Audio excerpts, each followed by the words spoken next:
আমরা আমাদের অষ্টম জাতীয় পে স্কেল দেওয়ার পরে প্রায় 11 বছর যাবৎ আমরা অমানবিকভাবে আমাদের জীবনযাপন চলছে। আমাদের যে কাঠামোতে বেতন পাচ্ছি সেই কাঠামোতে আমাদের পরিবার পরিজন নিয়ে আমাদের সুন্দর সুষ্ঠুভাবে পরিবার পরিচালনা করা সম্ভব হচ্ছে না।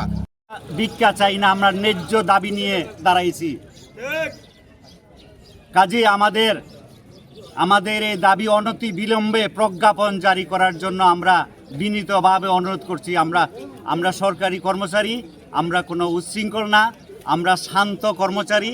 কাজে আমাদের উপরে অমানবিক এই বেতন কাঠামো নিয়ে, পে স্কেল জারি নিয়ে আমাদের উপরে অমানবিক, এটা আসলে সম্পূর্ণ অমানবিক। বিদেশ থেকে দেশে রেমিটেন্সের টাকা আসে নিরাপদে, তাই আজই আপনার আপনজনকে বলে রাখুন রেমিটেন্সের টাকা যেন শুধু নগদেই পাঠায়।